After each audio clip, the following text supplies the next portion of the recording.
We're here with David and Tiffany Greenlee. We're gonna crack open some love lessons here, find out what's going on with you all in the bare naked truth. Tell us a little bit about the Greenlees and your brand and what you all represent. The Greenlees actually is an in-depth look into our marriage. Since we've been married a little over 10 years. Be 11 years on June 1st. Okay. And since we've been married, we have had a lot of people, because we got married young. I was 20, Tiffany was 19. Yeah. So throughout that time, people have always called us, yeah, you guys look so happy, and you've been together so long. How can I make my marriage work? And we was like, hey, it's not as good as it seems. However, do this or do that. And when the advice worked, they come in like, wow. So you guys probably need to write a book or something like that. So that's kind of how we got into doing the Greenlees. We wanted to do a visual before we actually did the book, because the book is going to go more into details than what you're seeing on the videos. But we kind of really just got into it. We really didn't want to do it, but we was kind of chosen, I guess, to say, to do it. So that's kind of how we got into it. And I want to know a little bit about what you all think makes the relationship last. 10 years, that's long, especially getting married at 19 and 20. Yeah. You're still growing and changing and becoming new people, really. So what was like one or two things that was like a key aspect in keeping it going and staying strong in the marriage? First of all, I have to say God. God has to ordain marriage. He has to. So that's ultimately the thing. And then the second thing, I think, just as individuals, I have to make sure that I'm doing my part as a woman first, and then as a wife, and then he has to make sure he do his part as a husband, or as a man, and then as a husband. But I think the biggest thing for us is like communication. We always laugh with each other. We can be mad, or we have been mad, and you will never know. Right. So I think the communication has been like the ultimate thing that has kept our marriage. And we didn't go put our business out when we were having a problem. We kept that sacred. You know how some people go out and, girl, my husband is, that's one thing we never did. Even if it was his mom, my mom, if we had a problem, it stayed right there. And we had to fix it. So I think that's ultimately how our marriage was able to make it. Because once you forgive the other people you didn't told, they make hold a grudge, and people don't understand that. You have to, that communication, you have to keep sacred amongst each other. Because if I go tell my mom may be mad at you for 2 months, and I'm over it, you know. So Okay, now you, in one of the videos I love when he was fussing at you because you came to bed, had your hair wrapped, had the big t-shirt on. Now, David, you have to give something that you think a woman needs to at least attempt to do to keep her man happy or satisfied. Yes, that is key. I know the old saying is they want a lady in the streets and a freak in the sheep. Well, that's true. You gotta understand something. I mean, well, I don't want to say there's women out there fighting for your man, but I'm saying there's women that'll catch a man's eye. And I'm just gonna be honest with you. If your man has a problem with drifting eyes or lustful eyes, so to say, and it's something he sees, but he don't see it in his wife, well, that's gonna create a problem in your marriage. And even if she's uncomfortable with that, she needs to find out a way to get comfortable with that. If I like to see tights and high heels, but you like to wear jeans and sweatshirts, that's gonna cause a problem. If you look, why you look at her and, well, baby, you got on the you got on the TSU sweatshirt with some jeans. Come on, man. So yeah, I mean that's key. I mean, you always want to keep the fire in the bedroom. You want to make sure that, I mean, you want to make sure you want to come home to who you coming home to. And when you come home, you don't want to see, because because at that particular time I was in business. And I was doing real well, and so I had a lot of people, and I saw a lot. So when I come home, I want to see, look, baby, look, they was here trying to get there. I need you to look, come on now, keep me focused. Help me. Step it up. And you the same thing, because she is beautiful. And I'm sure, you know, there are some things that you would want for your husband to do, or for any man in a relationship, some things that he can do as opposed to the woman, you know, keeping herself looking good? What can he do, or what can a man do to keep his wife, you know, focused on him and him only? I would say that men sometimes think that we as women want them to be all emotional, so to say. They be like, you too emotional.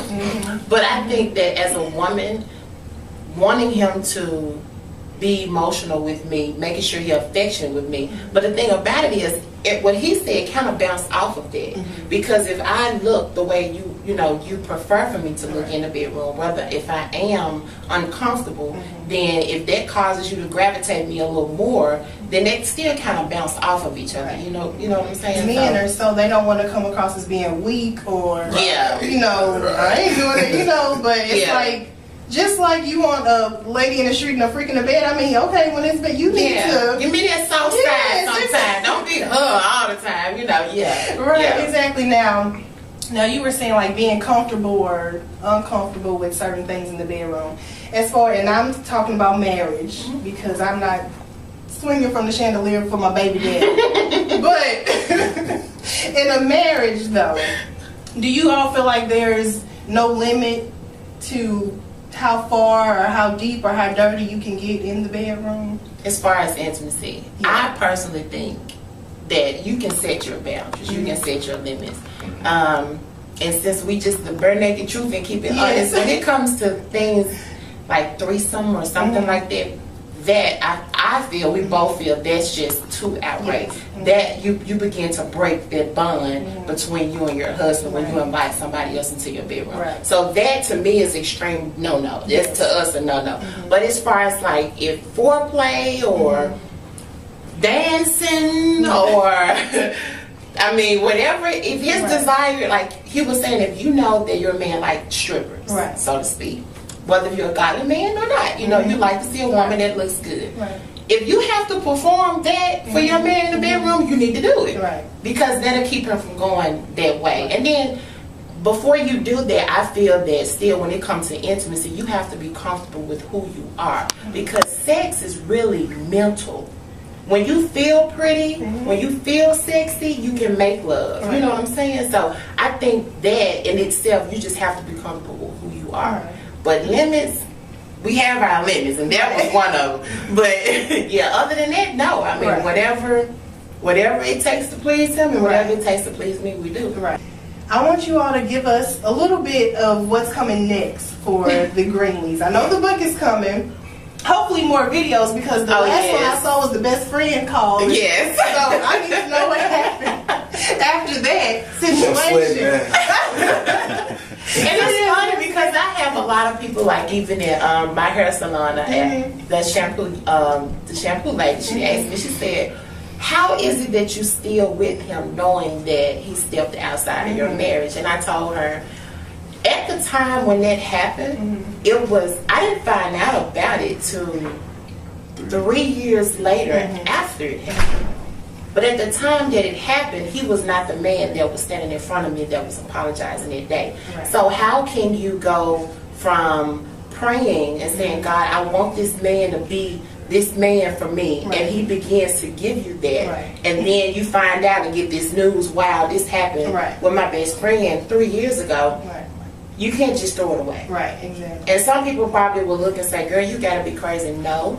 When God is involved, and when you forgive, and when you understand that this is the man that I prayed for, it's like God giving you something to say, no, I don't want it. It don't work like that. So I had to, it was a stepping stone, and I think that's what we're about to talk about on the next video, is how we were able to rebuild from, because that was devastating. That would be devastating to anybody's marriage. So that's the next video is the rebuilding process. Because I'm waiting on it. Because right now I think everybody want to beat him up. He the villain.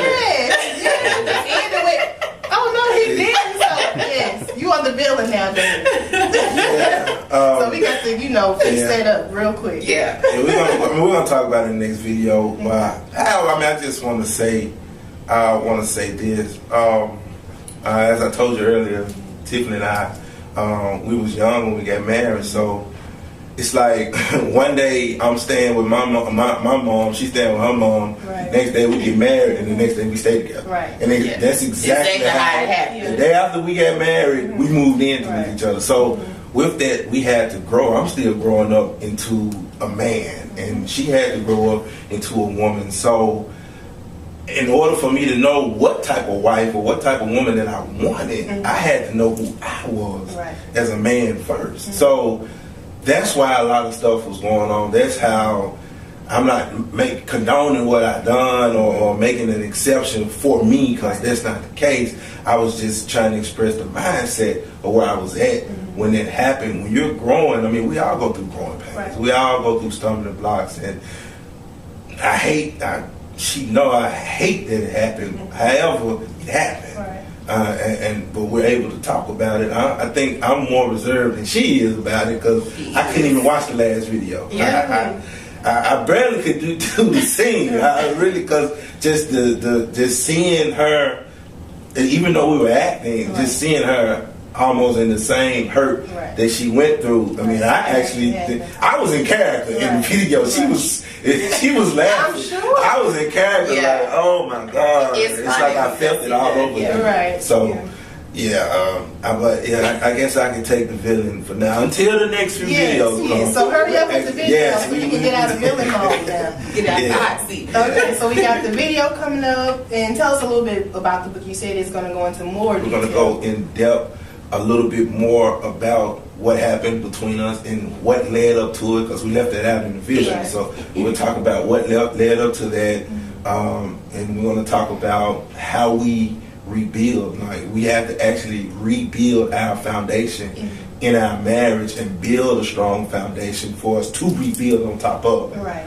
Because everything, and we're still growing. I'm still growing as a man. She's still growing as a woman. And stuff that, just because we've grown and we're happy with each other, I can't wait to see her every day when she get out of work. But it's still stuff that I struggle with as a man. Still stuff that she struggled with as a woman. That's why we was trying to keep the videos as real as possible, because people they think marriage is okay. I'm gonna be happy ever after, or even if we decide to grow after a devastating blow.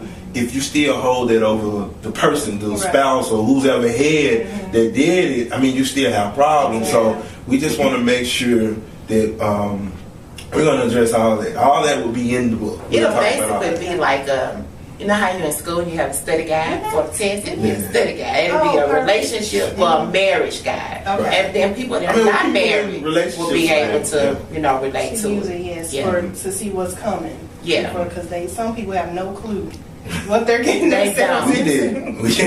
Right, exactly. Especially when you're young and you think, oh, well, such and such on this movie.